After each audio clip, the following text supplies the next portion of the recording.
আসসালামু আলাইকুম ও রহমাতুল্লাহ। আমার প্রিয় দিনী ভাই ও বোনেরা, একটু মনোযোগ দিয়ে শুনুন। আজ আমি আপনাদের এমন এক বাদশাহর গল্প বলবো যে নিজের ক্ষমতার দম্ভে অন্ধ হয়ে গিয়েছিল। তার নাম ছিল আব্রাহা। সে ইয়েমেনের শাসনকর্তা ছিল। তার মনে কাবার প্রতি বিদ্বেষের আগুন জ্বলছিল। কেন জানেন?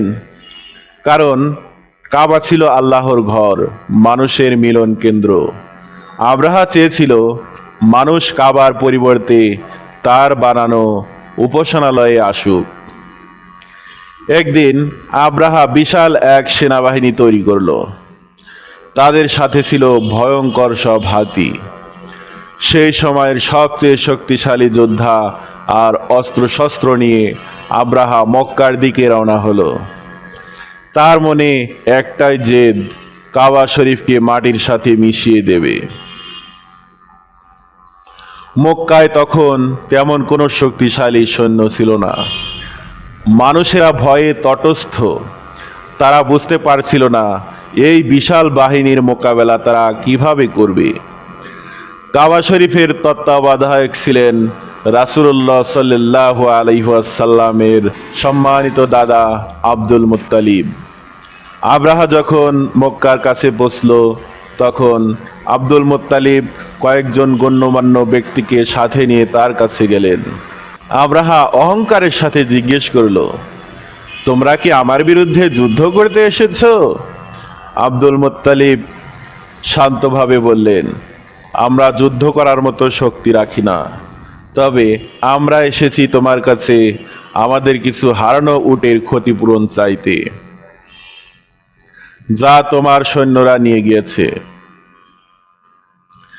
আব্রাহা অবাক হয়ে বলল, আমি এসেছি তোমাদের সবচেয়ে পবিত্র স্থান কাবা ধ্বংস করতে, আর তুমি কিনা সামান্য উটের কথা বলছো? আব্দুল মুত্তালিবের উত্তর ছিল ঈমানদীপ্ত। তিনি বললেন, উটের মালিক আমি, আর এই ঘরের মালিক আল্লাহ। আমি আমার উট ফেরত চাই, আর তার ঘর আল্লাহ রক্ষা করবেন। দেখুন ভাই ও বোনেরা, আব্দুল মুত্তালিবের ঈমান কত মজবুত ছিল। তিনি জানতেন আল্লাহর ঘরকে রক্ষা করার জন্য আল্লাহই যথেষ্ট। এরপর যা ঘটছিল তা সত্যিই বিস্ময়কর। আব্রাহার বাহিনী যখন কাবার দিকে অগ্রসর হচ্ছিল, তখন আকাশ কালো মেঘে ঢেকে গেল। কিন্তু এটা সাধারণ মেঘ ছিল না। ঝাঁকে ঝাঁকে ছোট ছোট পাখি উড়ে আসতে লাগলো। এই পাখিগুলো দেখতে সাধারণ হলেও এদের কাছে ছিল ভয়ানক অস্ত্র, পোড়া মাটির ছোট ছোট পাথর। আল্লাহর হুকুমে সেই পাখিগুলো আব্রাহার সৈন্যদের উপর পাথর বৃষ্টি শুরু করলো। একটি পাথরও লক্ষ্যভ্রষ্ট হলো না। পাথরগুলো সৈন্যদের শরীর ভেদ করে পাথরগুলো সৈন্যদের শরীরে এমনভাবে আঘাত হানছিল যে তাদের দেহে ঝাঁঝরা হয়ে যাচ্ছিল। বিশাল দেহী হাতিগুলো আর্তনাদ করতে লাগলো এবং তাদের সৈন্যরা পালাতে লাগলো। আশ্চর্য ব্যাপার হলো, আব্রাহার বিশাল সেনাবাহিনী, তাদের শক্তি, তাদের হাতি, সব কিছুই আল্লাহর সামান্য আদেশে ধ্বংস হয়ে গেল। তাদের অবস্থা এমন হলো যেন কোনো পশু ঘাস খেয়ে ফেলে গেলে যা অবশিষ্ট থাকে তেমনি তারা মাটিতে পড়ে রইল।